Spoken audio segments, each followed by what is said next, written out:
Các bác đam mê bộ Bắc Trung Nam nhé. Thì hôm nay giới thiệu cho anh em một bộ combo cấu hình giá rẻ nhất hiện tại bây giờ. Đấy, cho anh em. Và đây là cấu hình combo giá rẻ như thế nào thì anh em cứ alo vào cho shop và số điện thoại góc mình video các bác nhé. Đây là loa nén 10W này, loa nén Việt Nam các bác nhé.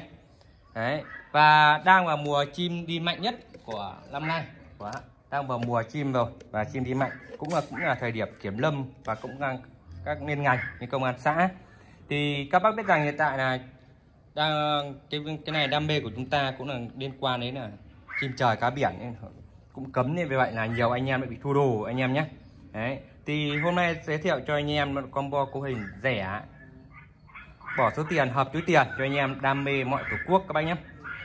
Chiếc loa 10W bé nhỏ như này thôi cho chúng ta, nhỏ gọn. Đấy, nhỏ gọn. Đấy, cơ bản nhất cái loa nhỏ gọn này cho anh em chúng ta giá lại đã rẻ rồi. Chất lượng âm thanh thì sao anh em vừa cảm nhận và cảm nghĩ. Đấy, một tiếng, đây là tiếng vạc gửi cho một bác Thanh Hóa các bác nhé. Ở trong Thanh Hóa đang làm rất chi là căng. Đấy, nên vì vậy là bác cũng đòi hỏi một cấu hình vừa nhỏ gọn lại vừa đánh chim hiệu quả, lại giá lại rẻ, hợp túi tiền cho anh em. Và đây là cấu hình ngon bổ rẻ. Và qua đây video em cũng giới thiệu cho anh em luôn, gồm một cam ly và hai loa 10W Việt Nam, rất chỉ nhỏ gọn kìa anh em nhé, rất chỉ nhỏ gọn thôi, công suất khỏi phải bàn rồi, chúng ta đánh được tầm 5 cây số là quá ok rồi. Loa 10W. Đấy, một bên tiếng và gọi mà một tiếng và cắn anh em nhé. Đấy, và kèm theo đó mà bác mua hai tay lưới 50m, 100m, nhưng mà bác đòi là hai tay lưới 50m tách ra. Đấy, bởi vì sao? Bởi vì bác quay bác nhé anh em nhé. Đấy, đây là cái loa âm ly. Đấy, cái loa rất chi nhỏ gọn nhưng mà rất chi có võ. Đấy, giá lại rẻ, hợp túi tiền cho anh em. Đấy, và em báo giá công khai nhé. Đấy, một cái loa 10W thế kia, là 10W thế kia chỉ có là gì? Chỉ có là gì? 220.000 một chiếc thôi các bác nhé. 220.000 một chiếc. Có nghĩa là tương đương chúng ta mua cái loa toa 10W Indo nó rơi vào khoảng gần 1 triệu đồng.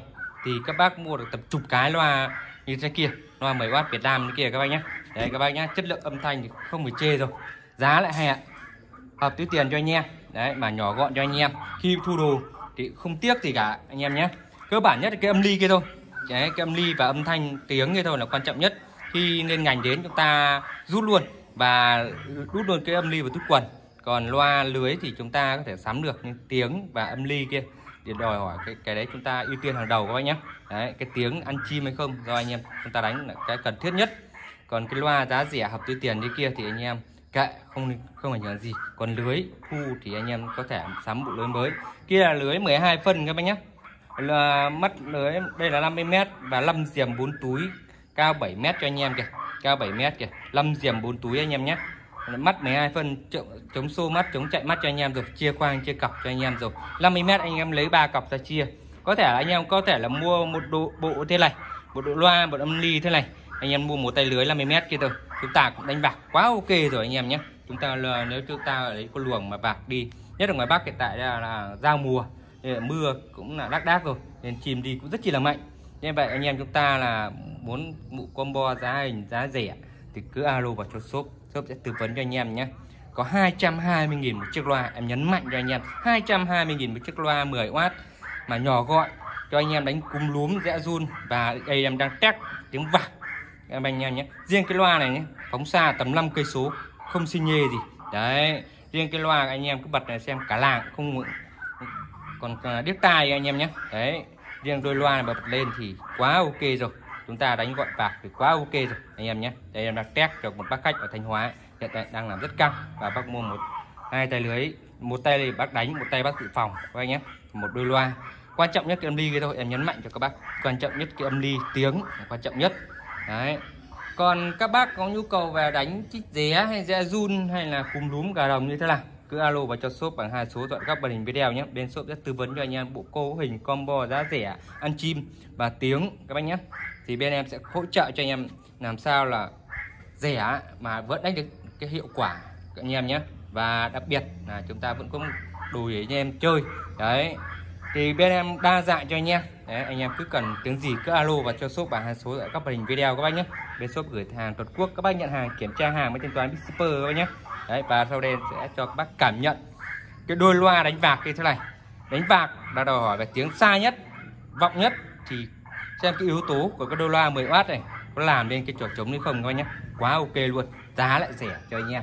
Đấy, cái nó test cho các bác tiếng rất chi là xa, vang vọng rất chi là mạnh các bác nhé. Đấy, và bát chép đầy đủ trong âm ly thế này để mà các bác xem vang vọng của nó nhé. Đấy.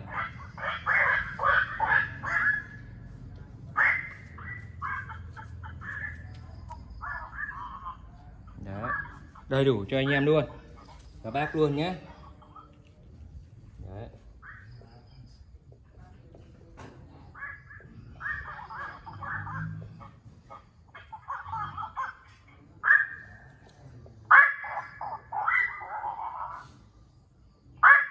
Đấy các bác nhé.